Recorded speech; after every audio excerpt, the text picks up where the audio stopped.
அன்பான சகோதர சகோதரிகளை, இன்று இரவு நேர தேவனுடைய வார்த்தை யோசுவா 23ஆம் அதிகாரம் 10ஆம் வசனம். அவர் தாமே உங்களுக்கு யுத்தம் பண்ணுவார்.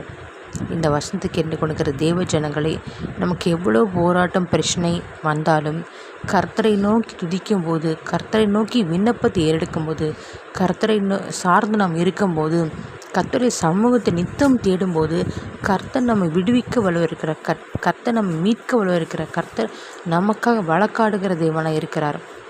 உங்களுக்காக ஜெபிக்கிறேன். கர்த்தாவே ஸ்தோத்திரம். கர்த்தாவே, நீர் எங்கள் வழக்காடி என்னோடு யுத்தம் பண்ணும் தகப்பனே. என் கேடகத்தையும் பரிசையும் பிடித்து எங்களுக்கு ஒத்தாசையாக எழுந்துள்ளும் தகப்பனே.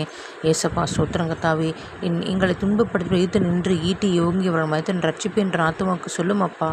ஸ்தோத்திரம் கர்த்தாவே. நன்றி ராஜா.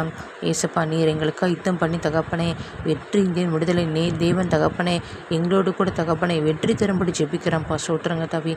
படிப்பில் வெற்றி ஆண்டவரே ஸ்தோத்திரம். தொழில் செய்வதில் வெற்றி, ஊழியத்தில் வெற்றி தகப்பனே. எங்கு போனோம் எங்களுக்கு வெற்றியை தேடி தாங்க தகப்பனே. இசப்பா, இந்த நாமத்தை மகிமைப்படுத்த எங்களுக்கு தகப்பனே. இசப்பா சோத்திரம். சந்தர்ப்பத்தை எதிர்படுத்தி கொடுங்க ராஜா. எப்போதும் மகிமைப்படுத்துகிற பிள்ளைகளாக வாழ வேண்டும் அப்பா. சோத்திரங்க தவி. நன்றி உடைய வருகைப்போ, ரகசிய வருகைப்போ தகப்பனைங்க. நாங்கள் எல்லோரும் எடுத்துக்கொள்ளப்படும், எங்கள் சபை எடுத்துக்கொள்ளப்படும், எங்கள் குடும்பங்கள் கொள்ளப்படணும் அப்பா. சோத்திரங்க தவி. இரக்கமாயிரும் கிருபையாயிரும் அப்பா. சோத்திரங்க தவி. துதி கன மகிமையாவையும் இயேசு கிறிஸ்து வரைக்கும் செலுத்துகிறேன். மீட்பெரும் லட்சமாக்கிற இயேசு கிறிஸ்து இன்ப நாமத்தை ஜெபிக்கிறேன்.